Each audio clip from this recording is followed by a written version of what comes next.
Following is a production of DallasCowboys.com and the Dallas Cowboys Football Club. How about them Cowboys? Yeah! Go Cowboys!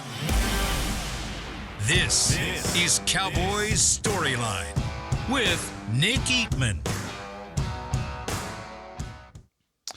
What's up? Welcome to Cowboys StoryLine. I'm Nick Eatman here. It's time to talk some Cowboys and Panthers as they get ready for another road game, see if they can go back and win on the road. They've been pretty good this year on the road. It's that AT&T Stadium that's been a problem, but that's for another time. Cowboys taking on the Panthers. Record is not great over there in Carolina, but they're playing better. It looks like they're playing better, at least playing some competitive games. The last 5 games have been decided by 12 points, I believe. So everything's close down to the wire. Doesn't matter who they play. See if the Cowboys can stay in it and figure out a way to win that and get to a 6th victory. 888-855-2297 is the number to call. We already got a couple of callers on the line, so let's don't make them wait any longer. Let's get after it. Michael in Bowling Green, Kentucky's first. Michael, what's up? Well, Nick, I hope you and your family and Chris and his family are having a good Christmas season. I hope y'all have a good Christmas Eve and a good Christmas. Don't forget about Christmas Adam. You know when that is, don't you? No. Just December 23rd, day before Christmas Eve. Never heard that in my life. I've never heard that in my life. You never heard that? No, Christmas Adams and Christmas Eve? I have never heard that. I get it. Clever. Well, you have now. Interesting. Christmas Adam. Yeah. Yep. All right. So I just got a few things, and then I want to predict the score.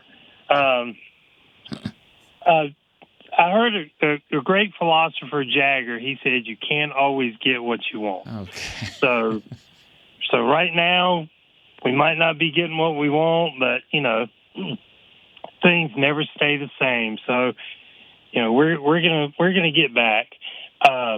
The philosopher Eatman said you can't tell fans how to fan.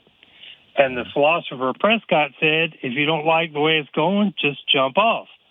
So for the fans who are complaining, you can't tell them how to fan, just like they can't tell me how to fan. I've been with it, 1-15. I've been to Super Bowls, 8-8s, the 5-12s. I've never decided I might jump off, but hopefully if people do, and they go for Houston or Kansas City or whatever, maybe when Dallas starts getting good, they'll come back. Hopefully they won't leave. But I've just heard a lot of grumbling. And, the game Monday, I got mad at the end of the game. But before I went to bed, I was over it. I was appreciating how good they're doing and how much better they're playing and how the defense is doing good and the run game, and I just try to stay optimistic. All right. But and the score, I'm going to go Dallas 28, Carolina 3. I've been to 3 games in Carolina against the Cowboys, and I'm 2-3. I've seen one loss. They lost the playoff game in Carolina with Barry Switzer was the coach. All right, Michael. Appreciate the call. Trying to throw some optimistic points out there. I'm not really sure everything you're saying. 2-1, I believe, is a record if you have 3 games. But anyways, good stuff. Irene in Falls Church, Virginia is next. Irene. Good morning. I'm glad Michael called in. I knew he was going to call in on that point from last night. Anyway, I had to call today. Today would have been my dad's 82nd birthday, and he's the reason I'm a Cowboys fan. He's the reason no matter what this team does, no matter what embarrassing way they come up to fall flat on their face, I will never abandon them. So shout out to all the dads, moms, uncles, aunts, whoever made us fans. Sometimes it's a blessing. Sometimes it's a curse. It's fine. It's great. He actually passed away the summer before the 2016 season, so it's fitting we're playing Carolina this week because this season reminds me so much of 2015. I remember how much hopium we both had, even though I was a huge Romo fan and he was irked by him a lot. Romo's going to come back. It's all going to be good. We'll go on a run. We got this. Because the team was competitive. Right. we're sort of seeing in this little run right now. And it just this one, it's not mathematically really possible. And it was helpful that the division was so terrible in 2015. I thought, hey, all we need is like 8 wins. But anyway, just wanted to call that, say, on my dad's birthday, say, hey, we're still here. We're watching it because of those people who gave us this team. And we'll see what they do against Carolina. I can't believe we're underdogs, but this is where we're at. Anyway, have a good one. All right. Thanks. You too. Yeah, I'm kind of surprised a little bit about being underdogs in that game, but hey, is what it is. They're playing better, and the Cowboys really aren't. Playing better, but not necessarily, the record's not that much different, and I understand what that is. I'm curious to see what the crowd will be like there, what the weather will be like there. It feels like it's going to be pretty cold. See if the Cowboy fans come out and, I don't know what Carolina's fan base is looking like right now. I mean, it's never been that strong. I mean, they trying to get the number 1 pick, or they're not probably that close for that, but they're going to be, top 5, top 7. Cowboys aren't not that much better than that. All right, let's go to Gavin in Oklahoma City. Is our next caller. Gavin, what's up, man? How are you doing? I'm good. I've been busy, and I'm going to be busy tomorrow, so this is my one chance to call this week, so bear with me. I got a few questions. Okay. All right, let's roll. All right. Well, first, prayers up to Demo. That breaks my heart, because when I played football, I had a similar injury to that, not quite as bad, and I didn't come back the same, and I hate to see anybody go through that. But I have confidence that he's different. I think he's going to come back strong. Another tragic thing about that is I don't necessarily think the narrative that will go is that he's injury-prone is true, because I think obviously any player gets injured in that freak situation. I don't think injury-prone is the right thing for him. I think he's just tragically unlucky. You know what I mean? Yeah, I mean, it's hard to tell this early on. I mean, 2 injuries, but, like Sean Lee over the course of his career, then you would say, yeah, he was. And same with, Leighton Vander Esch and that, that's why it's tough when you're playing linebacker, because, linebacker is one of those, what makes you great is your speed and your athleticism or whatever it is that, the mismatch, but also if you're really good, you might be undersized as well. There's only a few Ray Lewises out there in the world. So, it's not uncommon to see these linebackers that when they're healthy, they're great, but they're not always healthy, and there's a reason why. Right, and he also flies everywhere, obviously. And so that maybe he is injury prone, but I just don't feel like his body is necessarily easy to break down. It's just wrong place, wrong time. Well, I have a story. I have a story that I'll tell you after your call. After the call, I'll tell a story about my interaction with Overshown yesterday. I'd love to hear that. Yeah, and maybe a little bit of insight of what everybody's fearing. This is I think a good one. But you got another question or two? You said you had a few. I got a couple. I got a couple more. I'm gonna try to roll. Go for it. You're good. Another thing with McCarthy, I agree that I think it's time to move on, but I have a different reasoning than what other people might have. I feel like the inexcusable part of this season for McCarthy is just not being ready the first half of the season. I feel like the team didn't think they were ready and they weren't confident in their game plan. I feel like that's inexcusable, because you have to be ready to go, because these games are important. You see now why early in the season is so important, because everything is falling apart. I do like that the locker room is still with him and that he hasn't lost the locker room. Mm-hmm. Also, what you were saying yesterday about he was doing a lot of guessing, well, they're going to think this, so I'm going to do this. I completely agree. That's exactly what I was thinking when you were talking about that. Right. He probably did 3 passes in a row because he was behind on first down trying to trick somebody, and then he just thought he had to pass, to get out of that. Not that I agree with that, but he's not a great play caller. I think if you do keep him, you got to get a new play caller. That's my opinion on him. I think he's a good coach, but these guys got to be ready earlier in the season. And I don't think that's been a problem till this season. I'm not sure what happened there. Maybe it's because it's a young team. You know? That's the only thing I can think of. All right.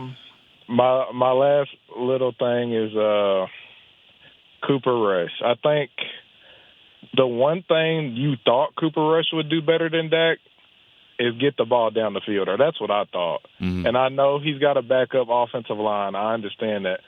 There were times last night where I think he had time to throw the ball down the field, and it's just like we can't push the ball down the field. I think if we push the ball down the field, we win that game. Our defense was playing good enough. I know that big play happened, and that's really what ended up ultimately costing us the game. But you could have put yourself in a better situation before that. Yeah. I feel bad for 27, but that can't happen. Yeah. That's the last thing I'll say. That can't happen, but I kind of feel bad for the dude. I'm sure some other people have said that too. But yeah, I mean, as a human being, I mean, you definitely feel bad for anybody that's like lost the game or it felt like he lost the game. Just for that play, that play, they had a play, and it's very rare that happens. Thanks for the call, Gavin, and all the points you made there. And so, you feel bad for any person that deals with that, but, at the same time, you're right. It can't happen, and you have to understand the rules there and understand the coaches, and I'm sure, it's not coached up every single day, but, it's coached up and people know it, and I'm not putting that one on the coaches. I've heard that. And I'm not going there with that. That's a play that he's a veteran. He should know that. He does know that, and that's what makes it worse. Cooper Rush, you're right. I thought he would throw the ball down the field a little bit more, a little bit better. I put that some on him. Also, these guys getting separation down the field. I mean, I don't really see guys just flying by the defense wide open all the time. That's part of it. Separation really hasn't been great. I'm gonna tell you my story about Demo yesterday at the lunch area, and he's got he's got his crutches on. He's got hands on both of them. He's getting food. So I thought he might need some help just because the guy's handing him his food, but he ended up getting a bag, and he was good. And I talked to him a little bit, and I told him about this show. I told him, I said, hey, I do a show with a lot of the fans, and that's all they're talking about is just sending prayers to you and disappointed for you. And he said, I appreciate that. There's a lot of fear that that you're maybe not gonna be making it back. And he looked at me and he said, hey, don't count me out. I promise you this. I promise you this. Don't count me out. Whatever they're thinking, whatever you guys think when I'll be back sooner than you think. I promise you that. So that was it. That's all that was said. I believed him. I was like, yes, sir. Like he had me, and I believe that. I think that sometimes mind over matter is true, and you can't just say this is not Karate Kid. Mr. Miyagi doesn't come in and just fix everything.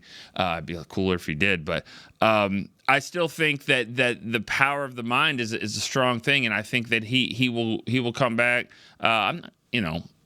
Quicker than some people are expecting, and I bet his goal is to come back and play next season. So I tell you what, I wouldn't count most players out. Certainly not counting him out. Anthony in Miami, we don't count him out either. Anthony, what's up?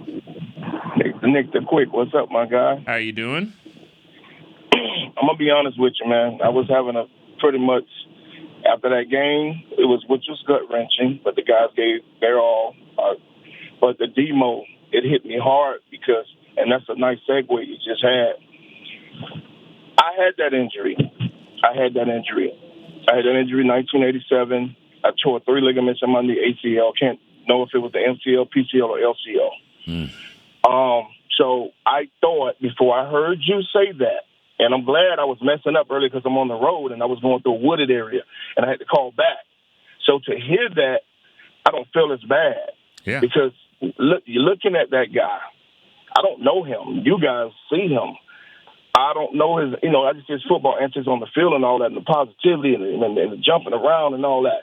I believe he can. Mm-hmm. And you can't. It's a serious injury. I had total knee reconstruction, and I wasn't that good or whatnot, and I was done with school, so that was that for me. But for him, I think he'll do it, and I think maybe he missed the whole season, maybe But 26, I think, he'll be back and he'll be ready, man. And I want to see him with Micah, my new number one. Yes, Micah has taken over from Dak as my number one. I love that guy.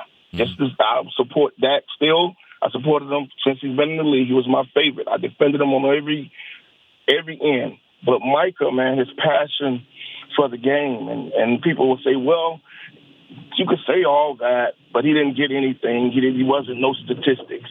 As I always say, what that guy does and the havoc he wreaks out on that field for everybody else, and if he had a hellified end or defensive tackle to help him, then them totals would be what they're supposed to be. Last but not least, 3 guys, Nick, I got to keep. And you know me, I stay on course with the game at hand. But I got to say this. Rico, Turpin, and Brock.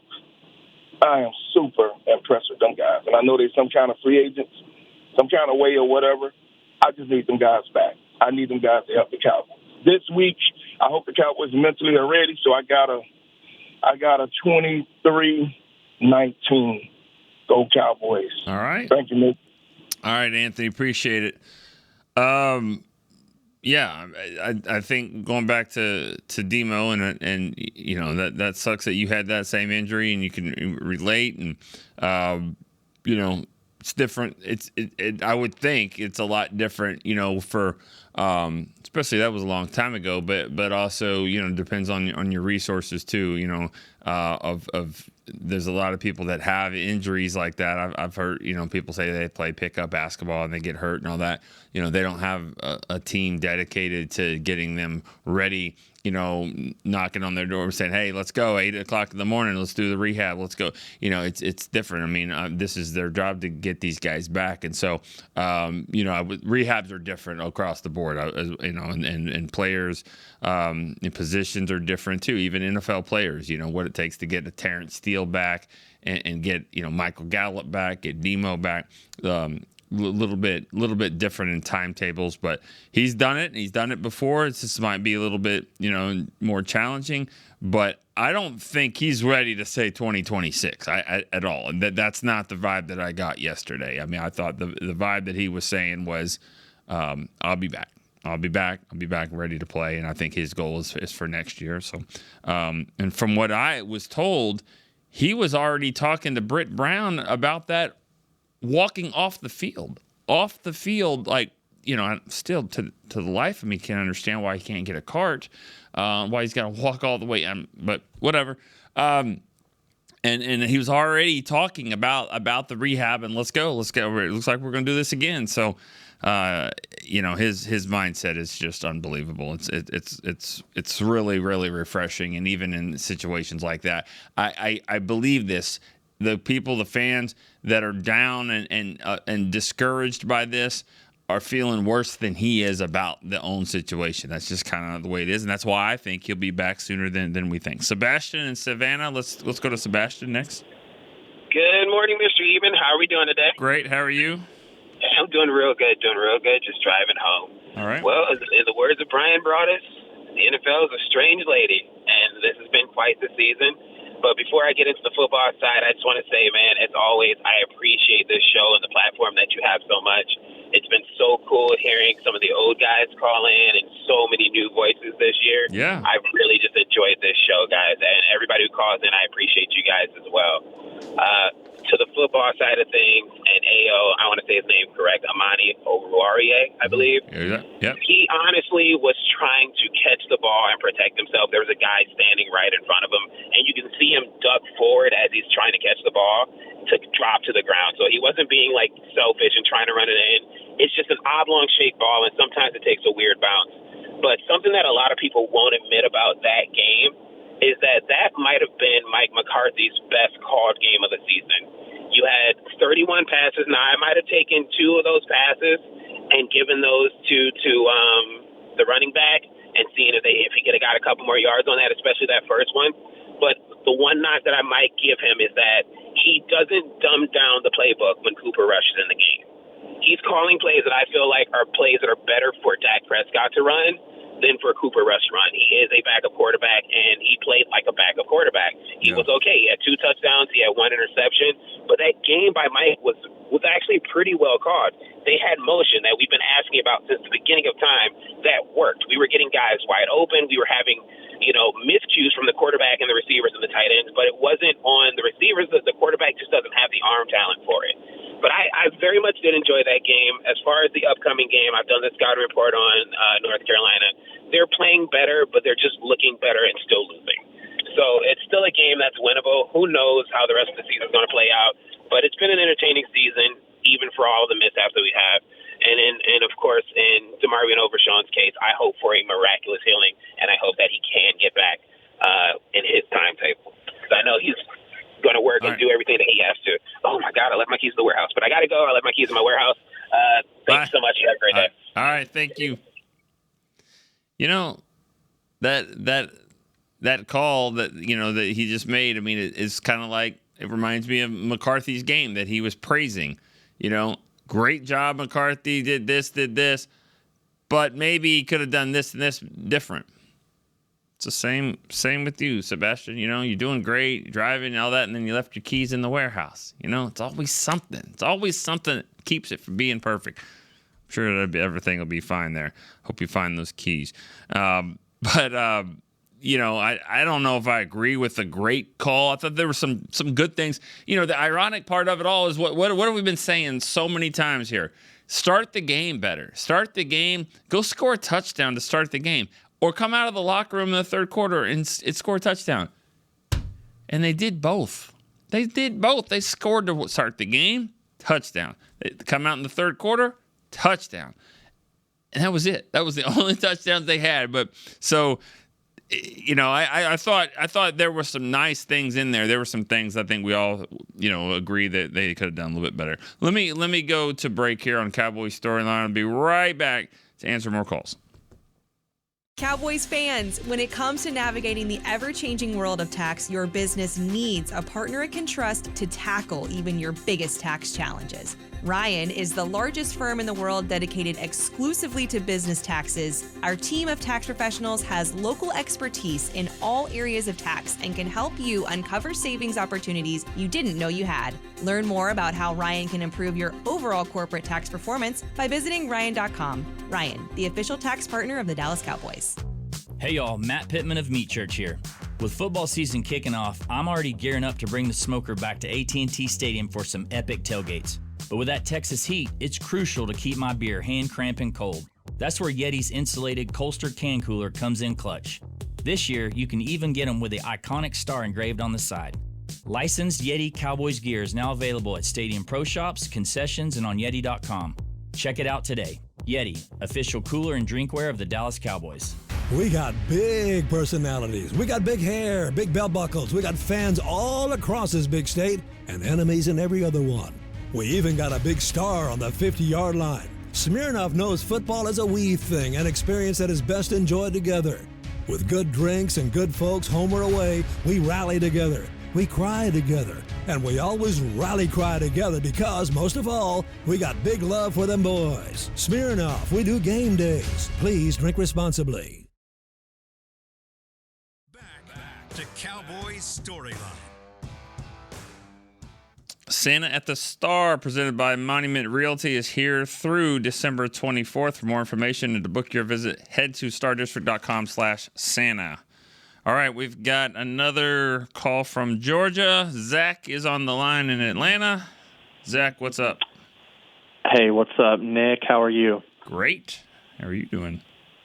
Great. Frosted Flakes over here, man. Hey, I'm going to keep it a sharp pencil and get to the point. Okay. One, thank you for sharing the story about Overshown in the cafeteria. Overshown, if you're listening now, if there's a way to get my ligaments in the knee to you, we'll figure it out. Amazon Prime, get you set up. I don't have the best knees. I don't have athlete knees. I'll say that. So, do what you want with that. What about yours? Then you're just gonna take 3 ligament injury and just take a rehab? Dude, I have a pretty low key job. I mean, I can make it work and recover on the low. So we'll figure it out. We'll figure it out. We're donating ligaments here on the show. If it's possible. Dr. Cooper, yeah, if you're listening too, let's make it happen. I can promise you this. Dr. Cooper's not listening to the show. That's okay. Or Demo either. That's probably good. But he won't be. But it's okay though. We know that we'll see if we can find a match, and we can donate some CLs here. There we go. The cruciate ligament. Is that crucial? Yeah. Yeah. They're crucial. All right. Crucial to success. Yeah, we're really. I don't know why we're making jokes of this. Not funny at all. But I know what you're trying to say, and I appreciate the gesture there. No. But for real, thank you for sharing those little insights, man. It's just great to hear the hope and optimism. It tells you about the man and player he is. I'm believing that he's going to come back. And it's so against what they want us to do. They don't want us to really. They don't want a lot of interaction between players and and staff there, at the same training table, but it happens, it happens. And especially when a guy's like sitting there on crutches and they're handing him something, the guy's just handing it to him and he's kind of sitting there like this, like, do you have a bag? So it was funny, but worked out. Yeah. He's such a good dude. Yeah. Two more quick things. One, we always make sure we're not telling people how to fan. But I'm telling you what, man, whether you're in or out or whatever this season looks like, one thing Dallas Cowboy fans are not is undedicated. I mean, we stick through thick and thin. We're in the national spotlight. I'm here in Atlanta. I hear it from all the other transplants who live here, the Falcons fans and Carolina fans this week. Mercy, it's annoying. They exist. They exist in Atlanta. Carolina fans. They do. I know two that live here. Might be the only two in the state. Maybe. But, yeah, I mean, we get it from all directions as far as the hate. And it takes a lot to stomach that and stick through it. Yeah. And so, we might be delusional, but we are not undedicated. And then third, again, looking ahead at the Panthers, we had a gentleman, maybe not a great title for him, but Greg Hardy had a moment on our team and had some noteworthy things that happened while he was here. Can you talk about him, any interactions, what that was like in the locker room following some of those emotional games? And with that, I'll hang up. Thank y'all. I'm going to pass. No, I'm going to pass on Greg Hardy stories. I've got one. I've got a really good one, but I'm not sharing it on the air. And no, I'm okay. I mean, it was the 2015 season. He's a really good player, but that's where it ended with him and teammate. No, not so much. But it was hard to block, and but it was also hard to predict what he was going to do and where he was going to be and how he's going to act and that kind of stuff. But that was kind of a dysfunctional year. And of course, I documented it in my third book that season. Of all the seasons to pick, it ended up being that one. But anyways, yeah, I mean, you're right. Cowboys fans are dedicated. They the show is an example of that, especially in a season like this. This show is an example of the dedication of the fans, and I appreciate it. We couldn't do it without you. All right, let's go to Bill in Deerfield, Kansas. Mr. Eekman, how are you doing this morning? Good. How are you? Oh, not too bad. I just want to give kudos to Brock Hoffman, TJ Bass. I thought they played an excellent game. Okay. I really like what they're doing. But for some reason, I missed the play where Cooper Beebe got hurt. I know he went out of the game and come back in and then went out again. Mm-hmm. But I missed what happened where he got the concussion. Do you have any? I really haven't seen it either. To be honest with you, I haven't seen a replay of that. I think I dismissed it once he came back. It was like, okay, we got dinged up. He came back. And then we came back from the halftime. It was like, well, now he's out. So don't know what happened in halftime, or, he probably just got checked again, and not sure what the situation was there, and what the play. I have not seen that play. So, but yeah, it didn't seem like it well, I say it didn't affect them. I mean, there was a few blitzes there that Cincinnati dialed up there and got home, but for the most part, from the running game, they ran the ball well in the first half, ran it well in the second half. So, yeah, you're right. To your point, Hoffman and Bass did a nice job in there. Yes, sir. They absolutely did. So I'm going to keep this short and sweet, and I believe we're going to win this week, 21-17. All right.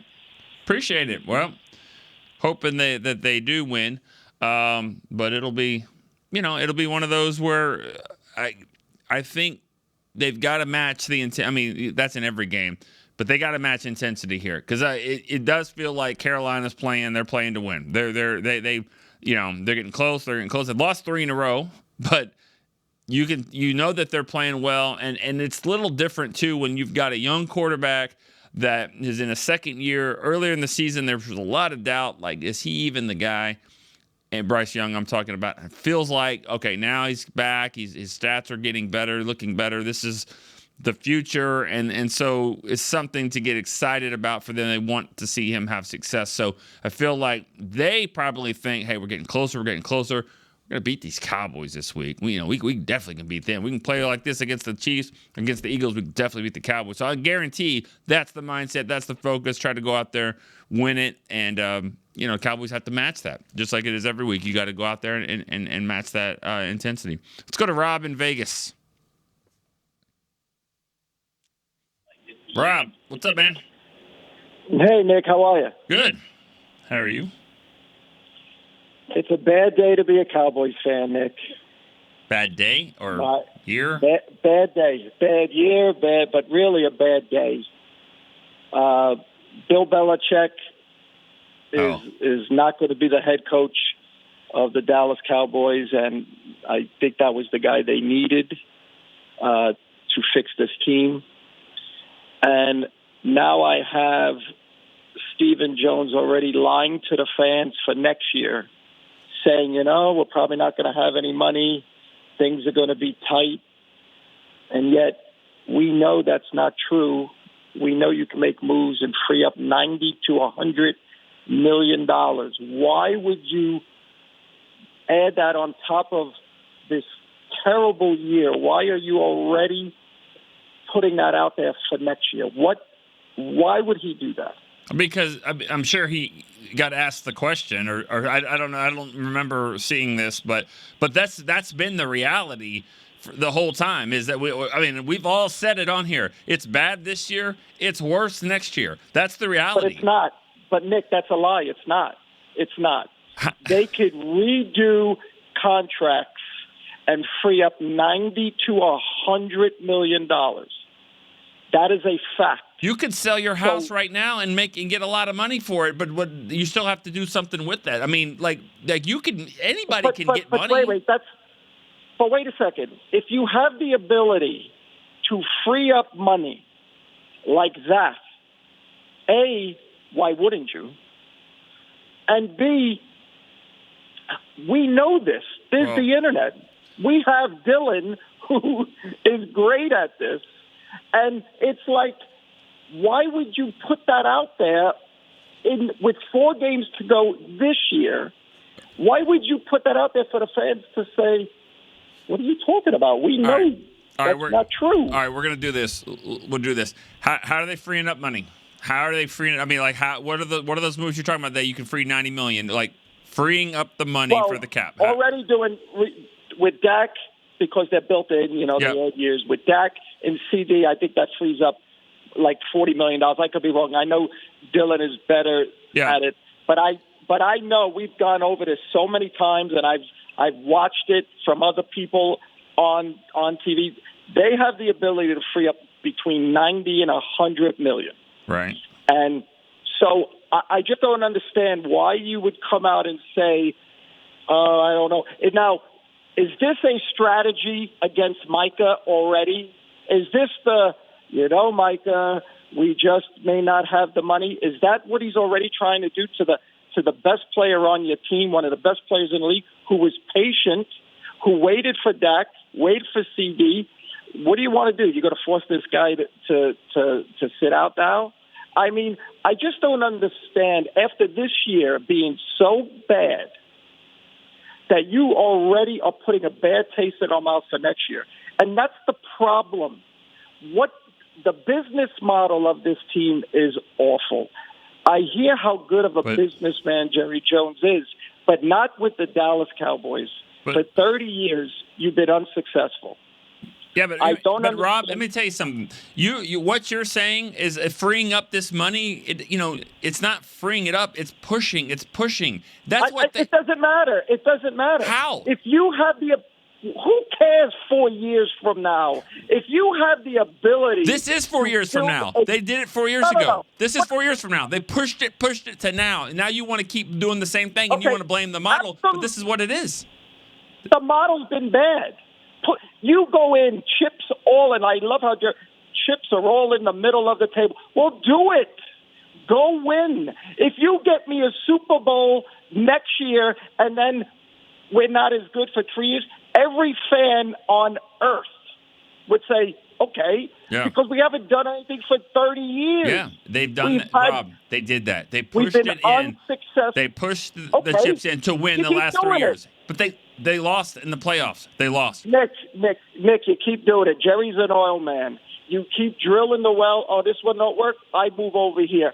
You keep going, just like these teams do. Right. You just do this. The whole reason to have the ability to do these contracts the way they do them is to free up money like this.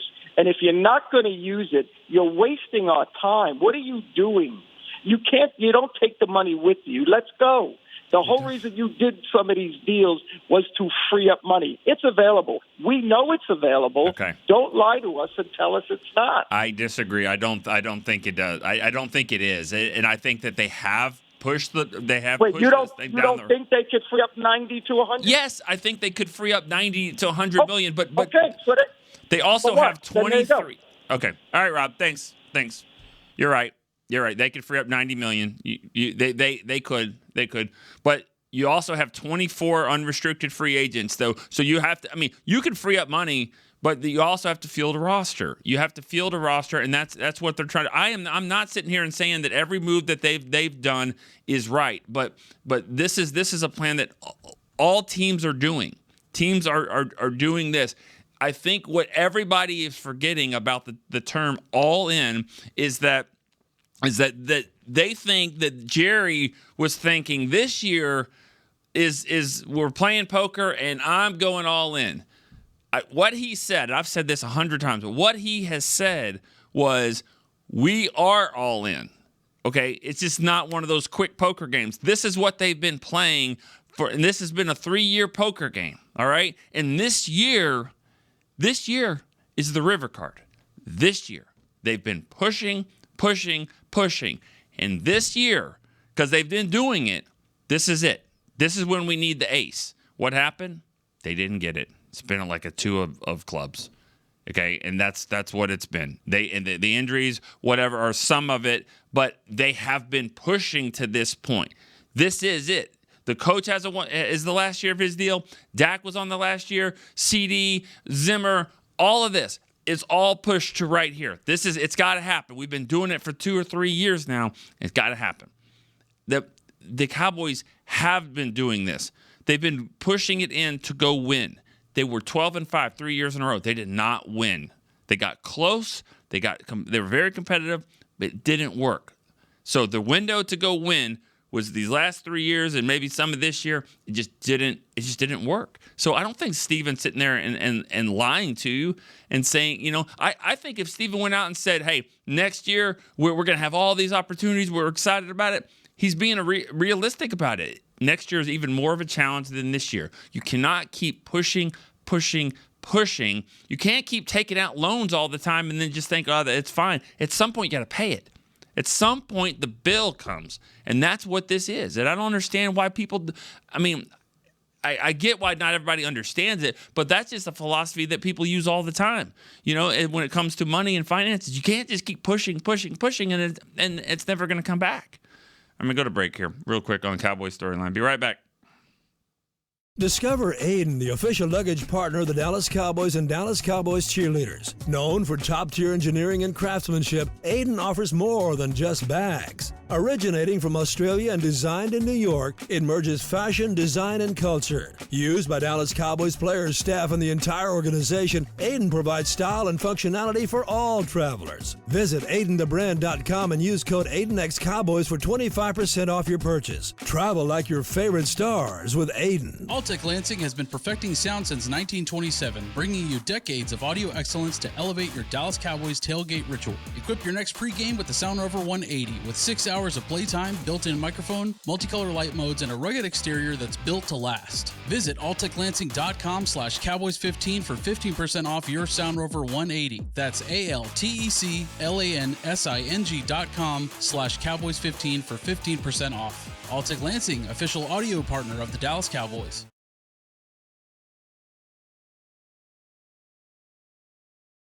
Back to Cowboys Storyline.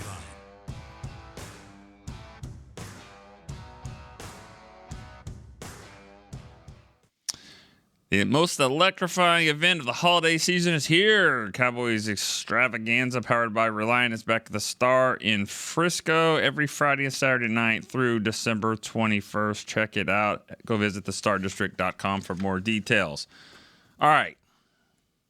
Rob got me all fired up there talking about contracts and things like that. And again, I don't have all the answers when it comes to it. I know y'all don't either. I mean, and the reason why is because, everything is very fluid. Salary cap is fluid. Yes, you can create money. You can do that. You can be creative. I think the Cowboys have done that. I think they have been creative to kind of get to this point. But, there's a reason when Dak Prescott signed his deal for $40 million a year, was that 3 years ago? The first year he counted like 6. The second year counted like 18. Again, you're averaging $40 million a year, and your first one is 6, and the next one's 18.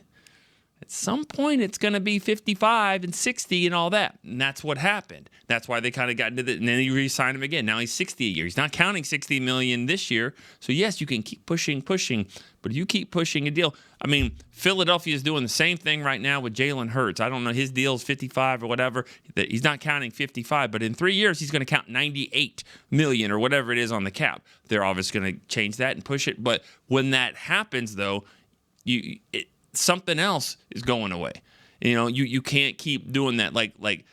It eventually it comes back, and that's what's happening this year and next year. I think the Cowboys will continue to be creative. There's a lot of free agents out there, but you got to hit on these draft picks. You got to hit on these young guys when you make moves, and you give up a 4th round pick for Mingo. He better hit, And so we'll see how it goes. Again, I'm not saying I've got the answers to the salary cap. It's not an easy thing to understand, but and I think what Rob is saying is we're already struggling this year. Why would you have to go and tell us that next year is going to be worse? It's the same with the Overshown injury. It's like Overshown got hurt. It's like now that's going possibly into next year. So we'll see. I got to get 2 more calls here before the show. So we'll start with Armando. He's been holding Mexico City. Armando, what's up, man? Hey, Nick. How are you? How are you doing? Fine, thanks. So, a little bummed out because of the Overshown thing. Sure. I mean, are we jinxed or cursed or something? Because what's the deal with our linebackers? We have had some great ones, like Sean Lee and Van Der Esch, and then their careers are cut short. Yes. I hope it's not the case with Overshown. I hope so too. And you're right. I mean, there's, you can say Jalen Smith maybe in there too. He already suffered the injury before he got here. But yeah, I mean, it happens. It's a tough position. Yeah. And so, anyway, I see that the race for the StoryLine team is getting heated again for next year. So I hope I try to make it easier. Maybe overseas calls should count us 2 or 3 times for the votes or something. Yeah. Or maybe you should do an international extension like they did for the practice squad with Alarcon, something like that.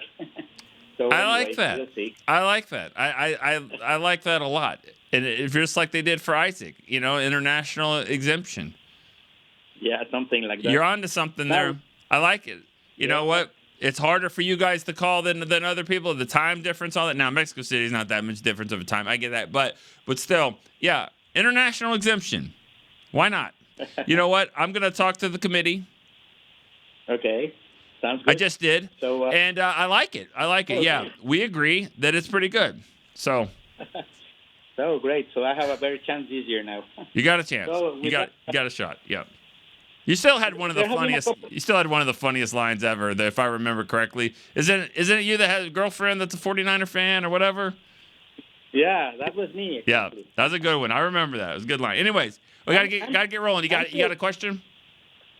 I'm still talking with the committee about that one, but anyway, I just wanted to tell you about there were a couple of guys actually born in Mexico that played for the Cowboys. Maybe you remember them. Both played keepers.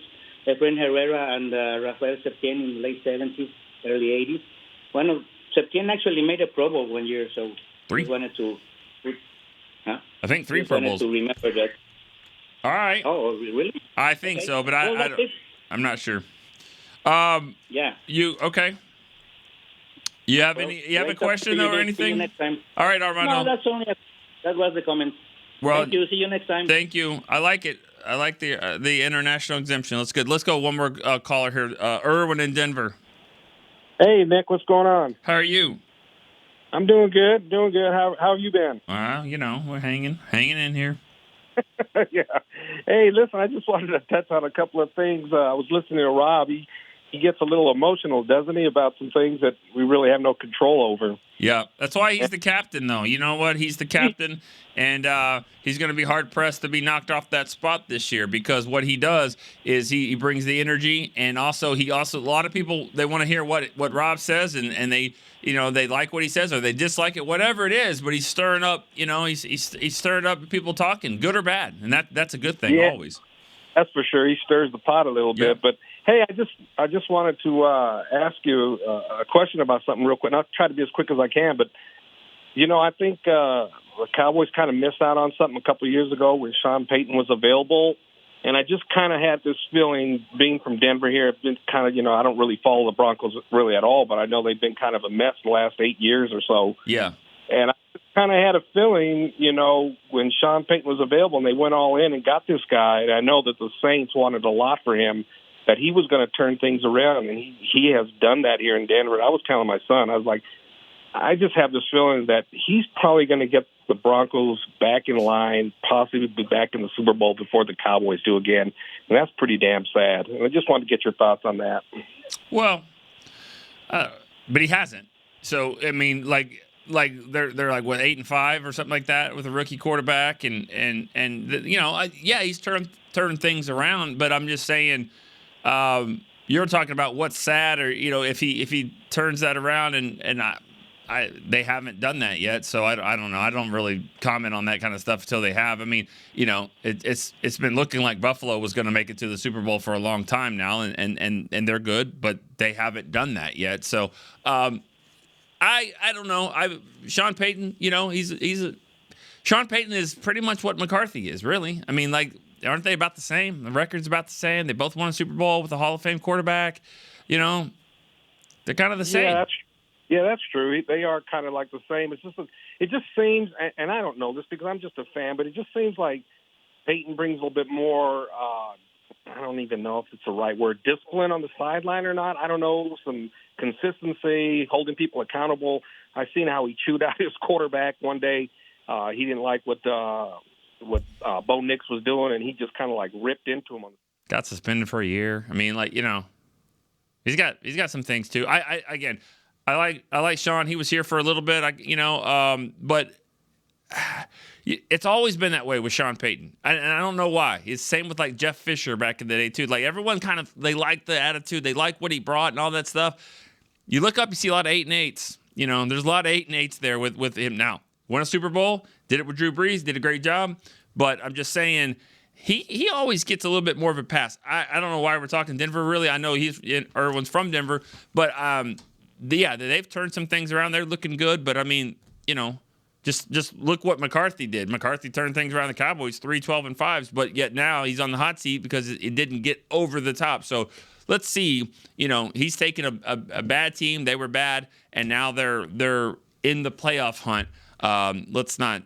I don't think we compare them to what the Cowboys are doing or whatever. But anyways, that's where we are when we're 5-8 in this part of the season. We're talking about all kinds of crazy stuff. Appreciate the calls, all of them. Appreciate Rob from Vegas. He's one of the reasons that this show I think has been successful, because he brings it. He's challenging me. I'll try to challenge him back. You guys like listening to him. He brings the heat. And that's what the guy does from Vegas. He brings the heat. Love it. All right, we'll be back tomorrow. We're going to talk more about this upcoming game, and other things, and whatever is on your mind. So for Chris Beam, I'm Nick Eatman. Stay tuned to Cowboys Break. Wish that guy Brian brought us a happy birthday when you do it, and we'll see you tomorrow on StoryLine. This has been a production of DallasCowboys.com and the Dallas Cowboys Football Club. How about this, Cowboys?